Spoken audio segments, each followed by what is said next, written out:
Assalamualaikum warahmatullahi wabarakatuh. Waalaikumsalam warahmatullahi wabarakatuh. Selamat pagi Bu Raat. Selamat pagi Pak Teguh. Sehat Bu Raat? Alhamdulillah. Bagaimana adik di dalam kandungan? Alhamdulillah sehat. Iya, semoga sehat sampai lahir ya Bu Raat ya. Amin, amin. Saya ucapkan banyak terima kasih atas kedatangan Bu Raat bahwa saya sedang menjalani pendidikan guru penggerak, di mana di sini saya ada tugas yaitu supervisi akademik. Di mana tujuan supervisi akademik selain juga tugas saya, tapi juga sebagai ruang kolaborasi kita untuk mencari referensi, pengalaman, ilmu yang baru yang mungkin dapat kita gunakan untuk pembelajaran yang lebih baik. Seperti itu Bu Raat. Nanti dalam supervisi akademik itu ada 3 tahapan. Yang pertama adalah pra-observasi yang kita lakukan hari ini. Ya. Selanjutnya ada observasi di dalam kelas. Selanjutnya yang ketiga nanti akan ada pasca observasi. Ya. Jadi dalam pra-observasi ini kita akan menentukan indikator yang kita akan setujui. Bukan dari saya, tapi yang kita setujui. Ya, sama-sama nih Pak. Ye. Nanti dalam observasi ini Bu Raat mau mengambil pembelajaran apa nggih? Bahasa Indonesia saja mungkin Pak. Oh ya, jadi nanti bahasa Indonesia nggih. Ya. Kemudian tujuan pembelajarannya ada apa saja Bu Raat? Sesuai dengan kegiatan pembelajaran yang sedang dilaksanakan anak-anak di kelas saja nggih Pak nggih. Nggih. Yaitu sekarang anak-anak mata pelajaran bahasa Indonesia, tujuan pembelajaran yang sedang saya tempuh yaitu siswa dapat membaca dan menulis menulis kata dengan awalan suku kata ma, mi, mu, memo. Yang kedua, siswa dapat menggunakan kata dengan awalan suku kata tersebut di atas untuk menyusun kalimat. Dan tujuan pembelajaran yang ketiga yaitu mengenal tanda titik, karena di sini nanti kaitannya dengan tujuan pembelajaran yang kedua, saya akan mengenalkan tentang kalimat berita. Jadi ada 3 tujuan pembelajaran biar kita lebih fokus, tidak terlalu banyak tujuan pembelajaran yang akan dicapai. Ini mungkin menurut saya sangat menarik. Ini memang pembelajaran di kelas 1 memang perlu kesabaran ya. Jadi yang pertama tadi tentang penggunaan kata. Ya, kata yang berawalan dengan suku kata mamimu mimo. Oh, ya. Yang kedua terus menyusun kalimat ya Bu. Ya, Yang dari ketiga kata-kata dengan yang tadi di itu atas. awalan itu tadi. Ya. Yang ketiga yaitu pengenalan kalimat berita dengan mengenalkan tanda titik. Oh ya. Jadi kata-kata yang ada di tujuan pembelajaran yang tujuan kedua itu nanti akan disusun menjadi kalimat, tapi lebih fokus ke kalimat berita dengan mengenalkan tanda titik. Jadi nanti anak sudah persiapan ke kelas 2 ya. Jadi memang kelas 1 masih pengenalan ya. Oh ya, karena ini sudah di semester 2 ya Bu. Iya, sudah mulai menyusun kalimat. Kemudian area pengembangan apa yang ingin dicapai dari pembelajaran tersebut Ibu?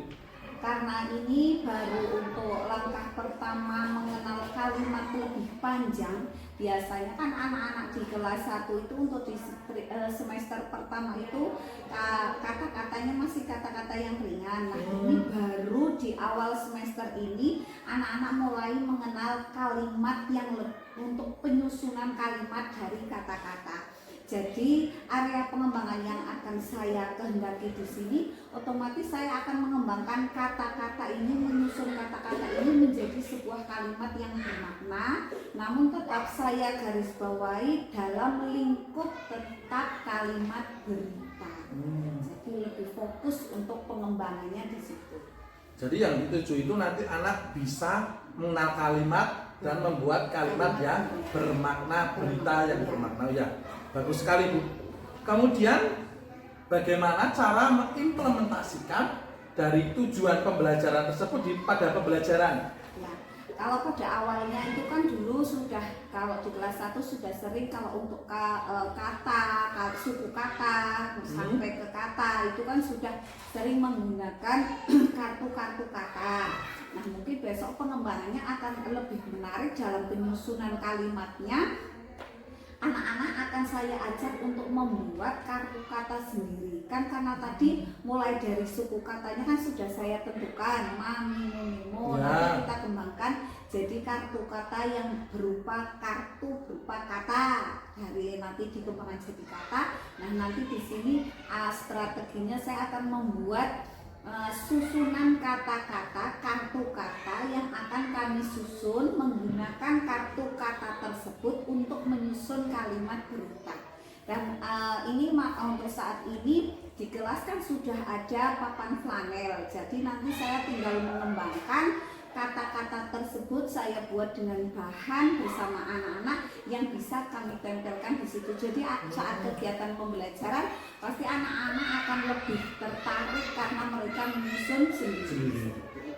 Jadi nanti ada flanel itu ya? Ya, karena sudah ada papan flanelnya, jadi ya. saya tinggal menyiapkan bahan yang kira-kira bisa ditempel di kain flanel tersebut.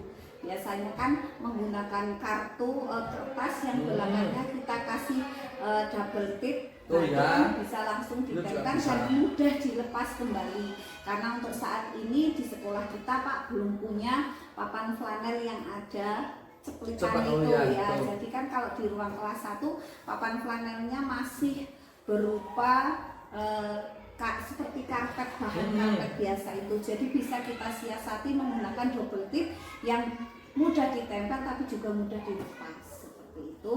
Nanti berdasarkan unsur katanya, berdasarkan dari TP1 2 untuk menyusun kalimat berita dengan tujuan juga mengenalkan tanda titik kepada anak. Jadi kalau dilihat dari sudah tadi strateginya bagus sekali ya. Jadi yang digunakan itu memang yang terpenting itu sekarang memang berpusat pada siswa. Jadi anak melakukan sendiri, dia mempunyai pengalaman sehingga dia akan mengalami bahwa pembelajaran itu sungguh bermakna. Ya, nanti yang ibu akan dikembangkan atau dicapai ini akan nanti saya lihat dalam pembelajaran ya, karena kita udah sepakati ini, kita udah sepakat sekarang ibu. Mungkin nanti ada tambahan sedikit Pak, mungkin nanti dalam kegiatan strateginya itu juga akan saya buat berkelompok. Berkelompok. Jadi ya, anak-anak juga ada bentuk kerjasamanya seperti itu. Ini ada tambahan lagi Bu. Menurut ibu dalam pembelajaran ibu pada profil pelajar Pancasila ini mana yang area dikembangkan yang berpusat pada apa? Ya, berarti nanti di sini itu ada paling tidak ada dimensinya yaitu kerjasamanya kerjasama. ya Pak. Nanti akan saya buat untuk kerja kelompok dan kemandiriannya juga pasti ada karena nanti saya memberikan kartunya itu kartu kosong. Jadi mulai dari anak menyusun suku katanya mami, mu, memo, itu mereka menuliskan sendiri. Terus disusun jadi sebuah kata, mereka juga akan menuliskan sendiri. Jadi kartu yang saya berikan itu kartu kosong. Jadi nanti mereka akan menulis sendiri. Jadi di situ profil pelajar Pancasilanya akan harus sangat nampak karena mereka harus bekerja sama, mereka harus mandiri. Tapi saya lebih menekankan kepada kedua hal tersebut, yaitu pada kegiatan kerja kelompoknya, bekerja samanya, dan mandiri. Ya, bagus sekali Bu. Memang dilihat tadi memang harus ada kerjasama ya, karena antar kelompok juga mungkin ditambah tentang kreatif itu, berpikir kritis juga kan, karena memang kertas kosong anak juga harus berpikir untuk menentukan kata yang harus mereka pilih. Iya, terima kasih Bu. Nanti mungkin hari selanjutnya saya akan melakukan observasi di mana nanti area pengembangan ini akan tercapai apa tidak pada yang Ibu inginkan. Saya hanya sebagai tugas supervisi ya, karena dalam guru penggerak ini kos dan coaching itu setara Ibu, tidak ada yang setingkat lebih tinggi atau lebih rendah, tapi tidak. Pada coaching ini adalah kesetaraan, jadi kita setara Ibu, bukan saya yang observasi terus saya lebih pintar, tidak Ibu, tapi karena memang tujuannya adalah ruang kolaborasi untuk mencari pengalaman dan referensi baru. Saya ucapkan banyak terima kasih Bu. Nanti mungkin 3 hari atas jadwal kita melakukan observasi di kelas Ibu. Saya ucapkan terima kasih. Saya akhiri, wassalamualaikum warahmatullahi wabarakatuh. Waalaikumsalam warahmatullahi wabarakatuh. Monggo Ibu bisa kembali ke ruang. Terima kasih.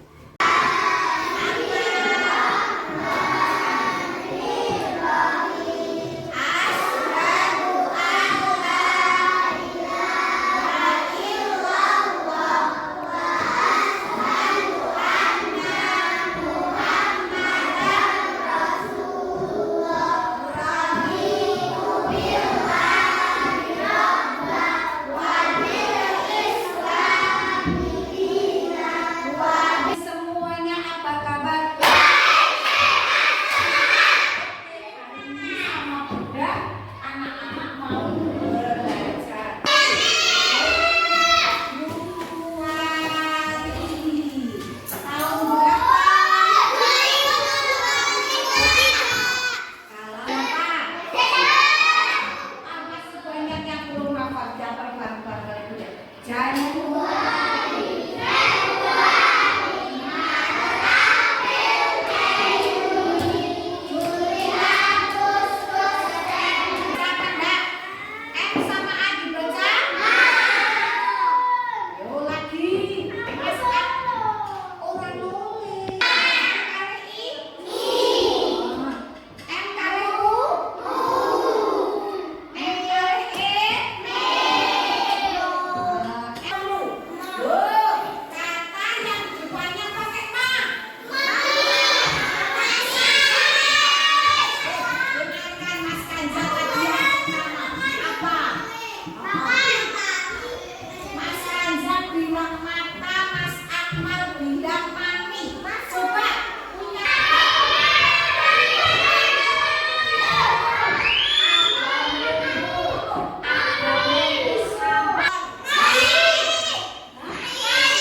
Ora usah.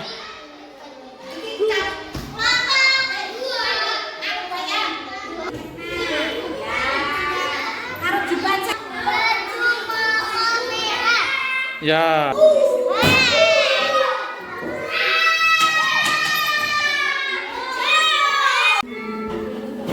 Selamat siang, Bu Raat.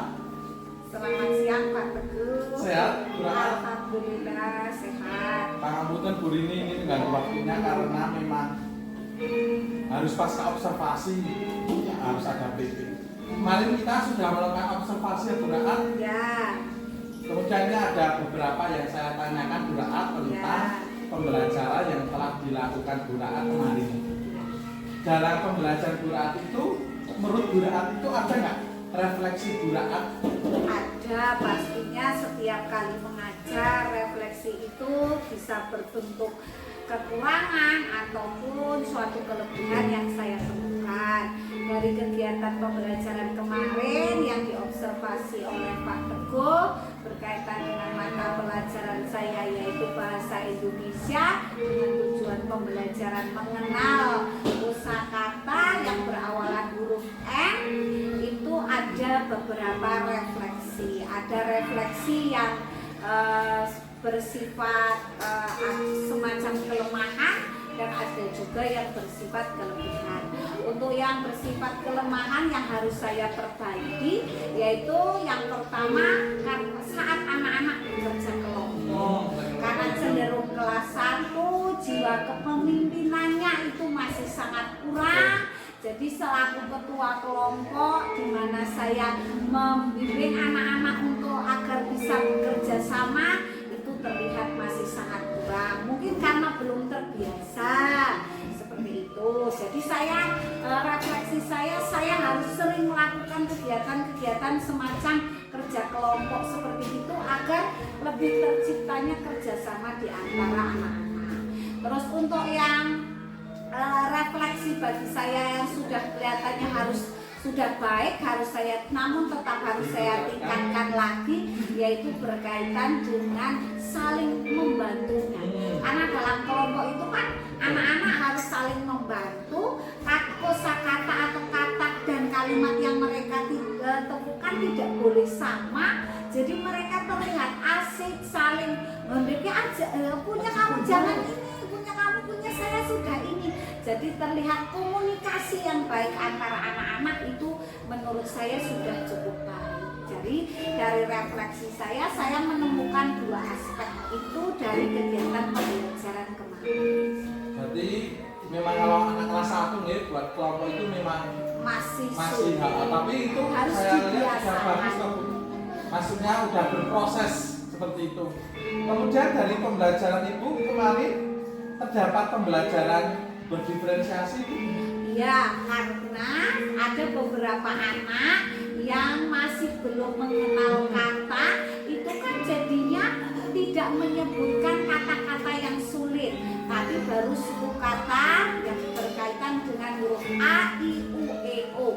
Jadi ada 3 anak yang masih belum bisa mengenal kata, masih menunjukkan tentunya baru suku kata. Sedangkan ada beberapa anak juga yang kosakatanya sudah banyak, itu menyusunnya sudah sampai pada kalimat. Jadi menurut saya itu termasuk kegiatan pembelajaran yang berdiferensiasi. Berarti memang prosesnya itu udah berdiferensiasi karena perlakuan kita harus juga sesuai dengan kebutuhan siswa juga kan. Mungkin ada siswa yang belum memahami kosakata, mungkin siswa udah bisa memahami kalimat, kemarin sudah kalimat sudah banyak anak udah bisa Ibu. Ya. Kemudian Ibu tadi kan dari refleksi Ibu ada tentang kelompok. Memang kemudian dari tindak rencana Ibu agar kelompok itu kalau di kelas 1 itu bisa berjalan dengan bagus. Sepertinya saya besok butuh strategi baru, yaitu pembagian kelompok yang lebih merata. Karena kemarin menurut saya kurang merata, jadi saya harus lebih jeli memilih pemimpin kelompok biar lebih mengaktifkan kelompoknya seperti itu. Jadi besok saya harus merubah strategi dalam memilih pemimpin kelompok agar kelompok itu lebih hidup seperti itu. Berarti langkah yang pertama karena memang Ibu itu di kelas punya aset anak-anak beberapa yang memang yang bisa lebih menonjol jiwa kepemimpinannya ada dibanding- Ibu. Nah itu ya bagus itu, berarti sudah ada jalan keluarnya Ibu. Ya, sudah. Menurut Ibu ada tidak jalan rencana cadangan selain itu Ibu? Selain itu mungkin lebih menumbuhkan, lebih banyak mengaktifkan dengan cara saya harus lebih aktif di kelompok. Jadi biar anak-anak lebih terbiasa, membiasakan diri bekerja sama dalam kelompok. Jadi saya yang harus langsung terjun ke kelompok-kelompoknya itu harus lebih merata seperti itu. Jadi menurut saya kemarin saya tetap kurang maksimal dalam memancing anak-anak agar tetap mengeluarkan pendapatnya itu masih sulit seperti itu. Jadi langkah yang kedua nanti Ibu juga berusaha akan Memberikan pelayanan ke lebih anak. Nah, berarti ada 2 itu ya Ada Ibu? 2. Menurut Ibu dari 2 itu yang digunakan yang mana dulu? Yang pertama dulu, yang pertama saya dulu, akan Ibu. mengoptimalkan anak-anak yang sudah mempunyai jiwa kepemimpinan untuk diratakan dalam kelompoknya. Itu dulu yang Oh, ya. saya Pak. Terima kasih Ibu, berarti Ibu sudah bisa menemukan jalan keluarnya sendiri nih Bu. Nah nanti hasilnya dari ini bisa jadikan saya referensi. Bila mana nanti saya mendapatkan hal yang sama dengan pembelajaran Ibu ya. Saya ucapkan banyak terima kasih. Maaf banyak mengganggu waktunya dari sebelum observasi bahkan sekarang udah pasca observasi. Terima kasih juga Bu Rini sudah mendampingi pada hari ini. Saya akhiri, wassalamualaikum warahmatullahi wabarakatuh. Waalaikumsalam.